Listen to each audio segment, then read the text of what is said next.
Hey guys, welcome to the G.I. Justin channel. Thank you for tuning in with me today. Today's episode is sponsored by bourbon. With the news I've got to talk with you guys about today, you might want to pour yourself one. Things are just getting weirder and weirder in America, and there is no end in sight, so cheers.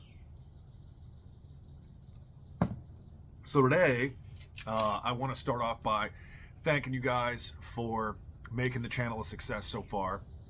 It's really tough to just jump in with both feet and start just pushing that record button every day and, kind of putting everything out there for the world. So I want to really thank you guys for everything you've done so far. Support me with the channel. And if you're watching it, you've watched a couple times, this is your first episode. If you haven't hit the subscribe button already, it really means a lot to me. It helps me grow the channel and get some new faces on the channel that'll actually come on here and want to talk with you guys because they can see that you're interested in what we're talking about.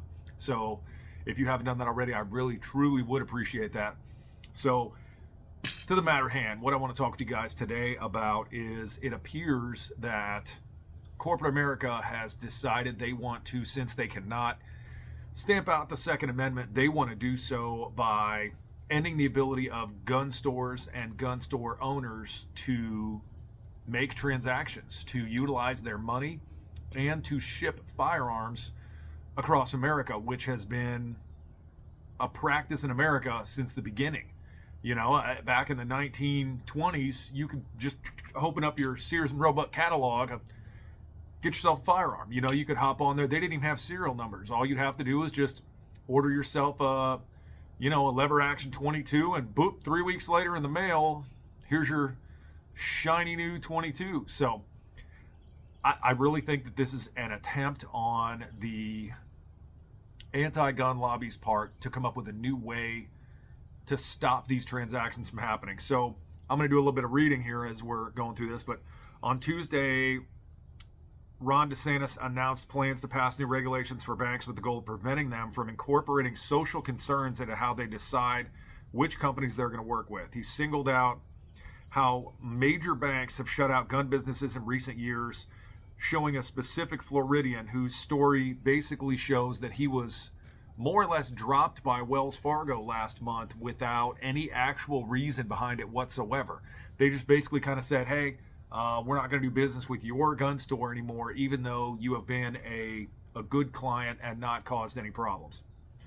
So the bank account's being closed down, and as a business owner, I'm here to tell you, if I don't have access to my money, how am I going to run the store? If there's a major disruption of funds, what are you going to do? It's not, these small companies and small businesses like mine and like these gun stores are not national conglomerate companies that have tons and tons of credit they can just draw on to survive these downturns like they did during Corona.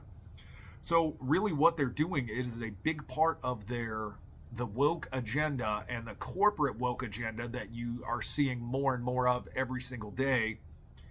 And Bank of America, Citibank, Wells Fargo, all these banks are getting in line with doing this sort of thing. And kind of back to the article here, Wells Fargo performs ongoing reviews of its account relationships in connection with the bank's responsibilities to manage risks in its operations, the bank said in a letter to this gun store owner they closed down. We reviewed your account relationship, and as a result of the review, we will be closing your above referenced accounts. So basically, they're cutting ties with this gun store owner just because they don't like the kind of business that he runs. Not because he has any actual risk associated with his business, not because he's doing anything that they find issue with financially. It's purely because they don't like giving money to the gun industry.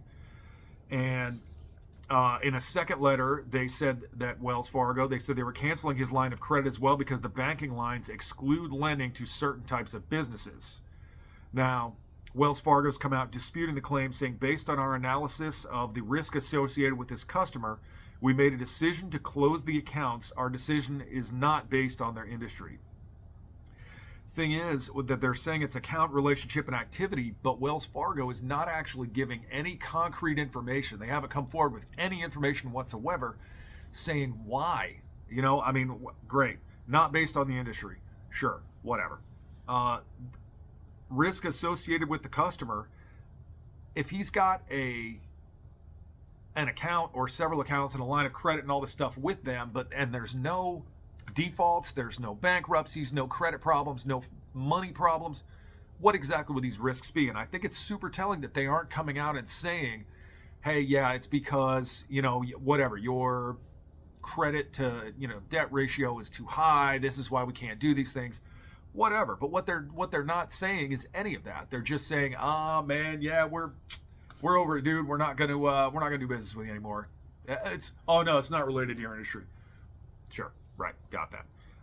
So the bank provided no details whatsoever. And I think the real story here, and the thing that's super scary to me on this, one of the things Ron DeSantis has kind of pushed out to the surface here is these banks are using a new idea called the social credit score.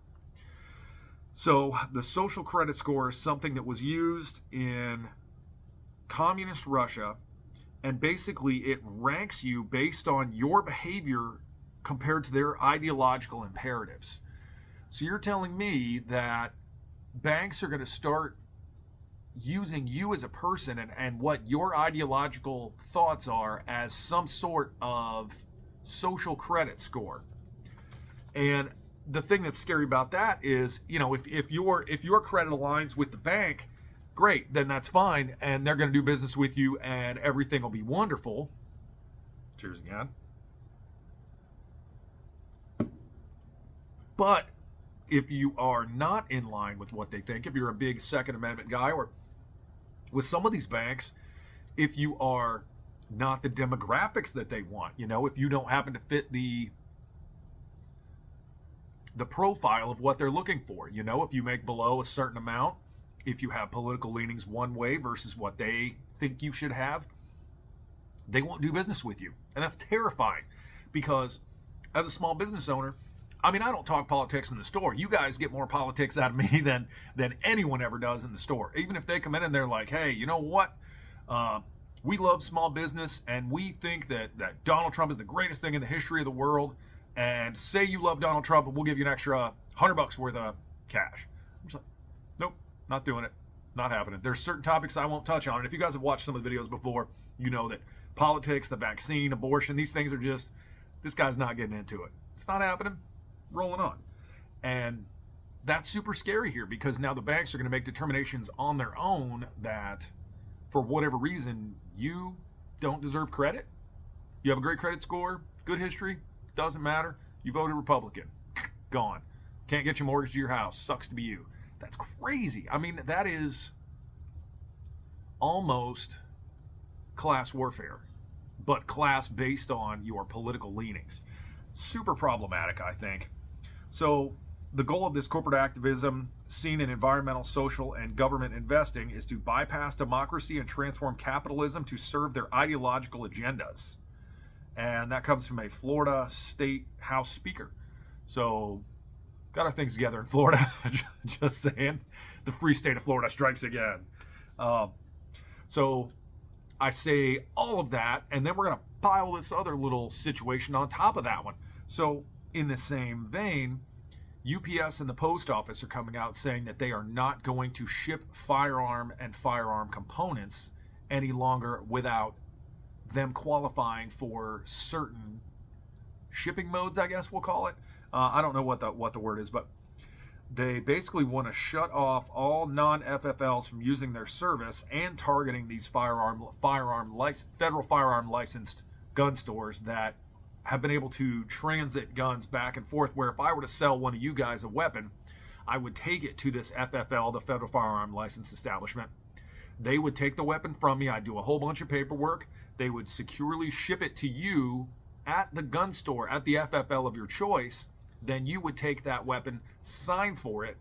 One of us, probably me as the seller, would pay the shipping and the FFL fee to both of these companies, and then boom, you're good to go on your way. Perfectly legal. It's been perfectly legal for a bazillion years. Yeah, the math checks out.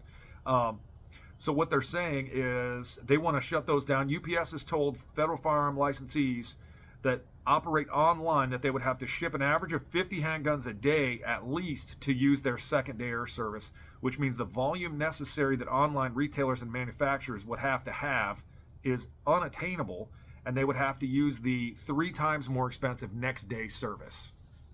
And basically what's happening is these anti-gun lobbies are putting pressure on FedEx, UPS, the post office probably, to do all they can, again, in the same vein as this,